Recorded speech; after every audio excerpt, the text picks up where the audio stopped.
Vous écoutez Culture Média sur Europe 1, 9h30, 11h avec Thomas Hill. Et je suis très heureux d'accueillir le professeur de criminologie au Conservatoire national des arts et métiers à Paris, New York et Shanghai. Bonjour Alain Bauer. Bonjour. Merci d'être avec nous ce matin. Mais alors, je ne sais pas ce qui vous arrive, Alain, sans doute un petit coup de déprime.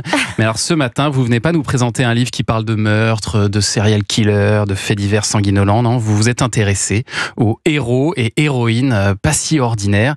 Est-ce que c'est à force d'écrire sur les psychopathes, vous aviez besoin d'un sujet un peu moins lourd ? Pas vraiment, non, mais je m'interrogeais sur ce que devenaient les héros d'un jour. Vous savez, ceux qui passent une minute à la télé, une colonne dans le journal, et puis qui disparaissent aussi rapidement et qu'on oublie avec une rapidité remarquable jusqu'au prochain héros dont on dit « Ah, quand même, il est formidable, il a sauvé des enfants, il a sauvé à peu près tout ce qu'on... » Oui, il ou elle, d'ailleurs, ont sauvé. Et je me suis demandé ce qu'ils étaient devenus. Donc, j'ai fait un retour en arrière assez lointain. Alors, il y a des héros et héroïnes. Il y a évidemment un cas particulier qui est le colonel Beltrame, parce que c'est vraiment emblématique là du héros permanent. Donc, je le mets très à part dans l'introduction en disant « Il en est dont on se souvient pour l'éternité », mais qui, je dirais, permettent de se rappeler tous les autres, y compris des héros sans nom, les sauveteurs de la SNSM, les bénévoles des Restos du Cœur, les médecins et infirmières d'avant, de pendant et d'après le Covid, celles et ceux qui n'ont pas de nom, mais heureusement qu'ils sont là. Mais c'est vrai que Arnaud Beltrame, mort en 2018 en s'opposant, on le rappelle, à un terroriste islamiste qui retenait une femme en otage dans un supermarché. En échangeant sa vie contre la sienne. C'est ça. C'est pas seulement l'opposition, ça, après tout, c'est un gendarme, il fait son métier. Il a vraiment donné sa vie. Voilà, échangez là contre moi, et ensuite il essaye, dans un mouvement soit courageux, soit téméraire, ça n'a plus aucune importance, mais c'est le moment où il dit prenez-moi à sa place. C'est vraiment la définition ultime du héros, lui, pour le coup. Voilà, mais il y a les héros qui se sacrifient, il y a aussi les héros qui sauvent, et donc j'ai voulu faire la panoplie générale des héroïnes, des héros qui écrivent, Monseigneur Saliège. Tout le monde a oublié le cardinal qui dit « Moi, je ne suis pas collabo et moi, je défends les Juifs », alors qu'une partie importante de la hiérarchie ecclésiastique de l'époque s'était couchée, roulée par terre sous Pétain. C'est ce jeune homme qui cache les gens dans l'hypercachère. C'est celui qui monte 5 étages à main nue pour sauver un enfant Mahmoudou qui est en train de tomber. Oui, exactement. Tous ces éléments-là, ils sont notre histoire et celle dont on se rappelle. Et en fait, pour reprendre votre question du début, je me suis demandé, souvent je fais des conférences sur les problématiques criminelles, terroristes, la guerre, vous avez raison, c'est pas le truc le plus drôle. Et pourtant, je fais toujours un pari sur la vigilance, la résilience, surtout la résistance du peuple français et sa capacité justement à un moment inattendu avec des gens dont on ne savait même pas qu'ils existaient 3 semaines avant, Jeanne d'Arc, Charles de Gaulle, enfin, vous pouvez prendre ceux que vous voulez, je ne suis pas limité à cela, à intervenir et à agir. Et en fait, de qui on se souvient dans les derniers grands attentats terroristes ?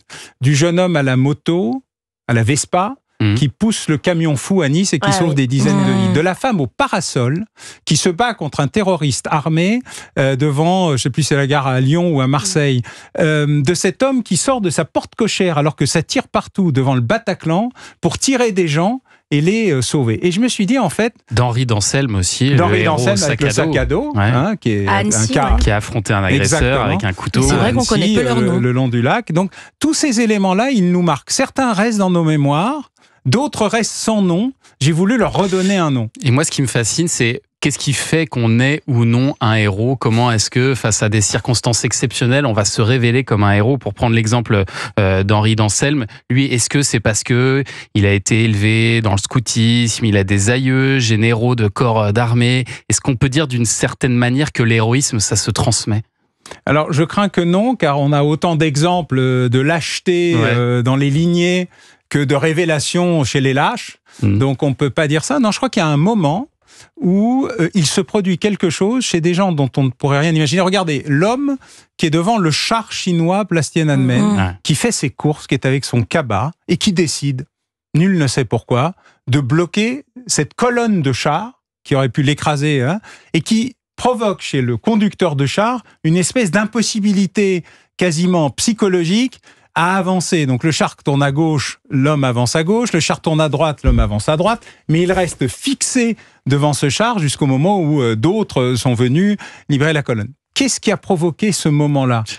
Un moment, une étincelle de quelque chose que nous ne pourrons pas comprendre, mais il reste dans notre éternité, car son image est fixée chez nous. Quand on dit l'homme devant la colonne de chars de Tiananmen, tout le monde a cette image, ou ceux qui l'ont vécu en tout cas, a cette image qui leur vient, et même ceux qui ne l'ont pas vécu l'ont vu à un moment ou un autre, sur les réseaux, sur une image, dans une expo de photographie qui marque ça, c'est le plus important. Et donc, il n'y a pas de généalogie, il n'y a pas de facteur génétique du courage, mais il y a un moment magnifique qui permet ça. Héloïse. Alors, à l'inverse, j'ai appris quelque chose récemment à l'exposition Serial Killer à Paris qui m'a laissé bouche bée, c'est que Ted Bundy, le tueur en série qui a assassiné plusieurs femmes, dans les années 70, il a sauvé un enfant de la noyade, je ne sais pas si vous le saviez, je l'ai appris, qui avait 3 ans avant de commettre ses meurtres. Là, c'est un peu la preuve qu'il n'y a pas de typologie de héros puisqu'il est devenu lui-même un tueur en série. Oui, mais le tueur en série est pour lui le héros de sa propre histoire. Il faut faire attention. Le héros, c'est celui qui sauve pour nous. Celui qui se construit une vie par le meurtre, le crime, la possession, est un héros dans sa propre vie. Il se crée une image et un personnage. La psychiatrie des serial killers est un sujet toujours un peu compliqué, mais en fait, la plupart d'entre eux sont dans une logique d'identification aux héros qu'ils auraient tant aimé être.